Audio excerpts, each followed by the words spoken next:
At least for the strong performance by the ensemble cast এই ফিল্মটাকে অবশ্যই দেখা উচিত। Hello friends, welcome to my channel সুপ্রকি বাণী। এখন আমি এমার্জেন্সি ফিল্মের রিভিউ করতে চলে এসেছি, যেটা 17 জানুয়ারি অনওয়ার্ডস কিন্তু থিয়েট্রিক্যাল রিলিজ পেয়ে গেছে। তো আফটার লট অফ স্ট্রাগলস এই ফিল্মটা কিন্তু আলটিমেটলি থিয়েট্রিক্যাল রিলিজ পেল। এই ফিল্মটার ডিরেক্টর হচ্ছে কঙ্গনা রানাউত। এখানে কাস্টিংয়ে আছে কঙ্গনা রানাউত নিজে as the PM Indira Gandhi. এছাড়াও আছে অনুপম খের, শ্রেয়াস তালপড়ে, মহিমা চৌধুরী, সতীশ কৌশিক, মিলিন্দ সোমান সহ আরও অনেকে। তো কেমন লাগলো এই ফিল্মটা, এই সব কিছু তোমার সাথে শেয়ার করবো। So why are we waiting for, let's start with the video. ফিল্মটার ডিউরেশন হচ্ছে 2.5 ঘন্টার কাছাকাছি, এবং this film is based on the events যেটা ঘটেছিল during the prime ministership of Indira Gandhi on the year 1962, 1964, 71, 72 and 80 till her death.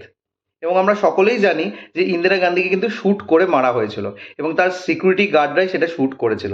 এবং সেটার reason behind কি, এবং যে এমার্জেন্সি যে পদক্ষেপটা ইন্দিরা গান্ধী নিয়েছিল ফর ইন্ডিয়া, তার জন্য ইন্ডিয়ার উপর কি কি ক্ষতি এসেছিল এবং কিভাবে সে সেটাকে ওভারকাম করেছিল, এবং আদৌ এই যে ক্ষতিপূরণটা সেটা কি তার জন্য হয়েছিল নাকি এটার পেছনে কারোর হাত আছে, এই সব কিছু বিষয় জানার জন্য তোমাদের এই ফিল্মটা দেখতে হবে।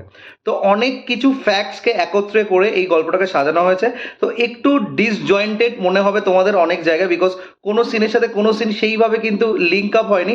জাস্ট ইভেন্টস আফটার ইভেন্টস দেখানো হচ্ছে থ্রু সাম ড্রামা, মানে ড্রামা ইন দ্য সেন্স এখানে ক্যারেক্টার যারা যারা আছে সেই সময় দাঁড়িয়ে, যারা মিনিস্টারশিপে ছিল বা যারা সেই সময় দাঁড়িয়ে সত্তার খেলার মধ্যে ঢুকেছিল, তাদের মধ্যে কিছু কথাবার্তার মাধ্যম দিয়ে সেই জিনিসগুলোকে দেখাচ্ছিল।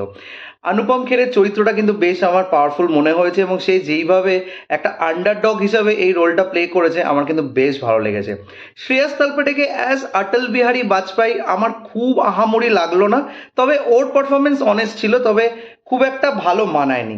মহিমা চৌধুরী ওয়াজ প্লেজেন্ট। মিলিন্দ সোমানকে খুব সুন্দরভাবে লেগেছে অ্যাজ শ্যাম বাহাদুর, যেটা 71 ইন্ডো বাংলাদেশ ওয়ারে সে কিভাবে হেল্প করেছিল ইন্দিরা গান্ধীকে for the war sequences between India and Bangladesh, সেটা কিন্তু খুব সুন্দর লেগেছে। এছাড়া সতীশ কৌশিক ওয়াজ গুড, এবং এটা কিন্তু সতীশ কৌশিকের last film before his death. সবার উপরে অবশ্যই ইন্দিরা গান্ধীর চরিত্রে কঙ্গনা রানাউত, সে জাস্ট ফাটিয়ে অভিনয় করেছে, এবং যেইভাবে সে তার ম্যানারিজম, যেইভাবে তার পয়েজ এবং যেই মেকআপটা দেওয়া হয়েছে। এর আগেও লারা দত্তাকে আমরা দেখেছিলাম ইন্দিরা গান্ধী হিসাবে বেল বটমে, সেখানেও কিন্তু তার অভিনয় বেশ ভালো লেগেছিল।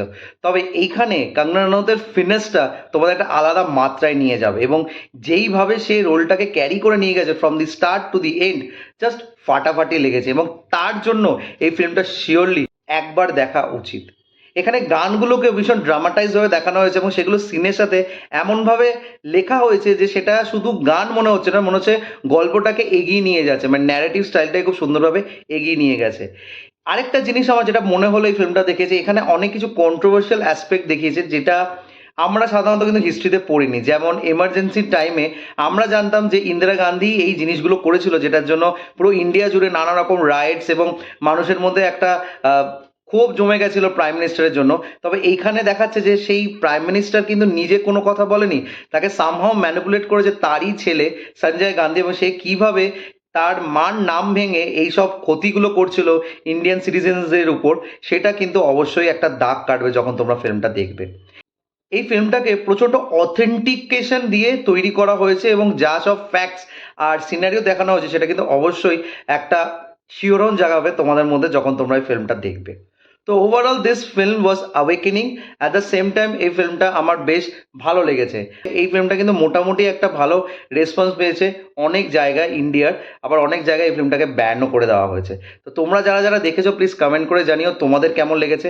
আর আমার যদি রিভিউটা ভালো লেগে থাকে, don't forget to like, share and subscribe my channel. আমার সাথে জুড়ে থাকার জন্য আমাকে ইনস্টাগ্রামে ফলো করতে পারো। ইনস্টাগ্রাম হ্যান্ডেল হলো সুপ্র09বিট্টু। এছাড়াও তোমরা আমাকে ফেসবুক পেজেও দেখে নিতে পারো। ফেসবুক পেজের নাম হলো সুপ্রকি বাণী। Till then, stay tuned.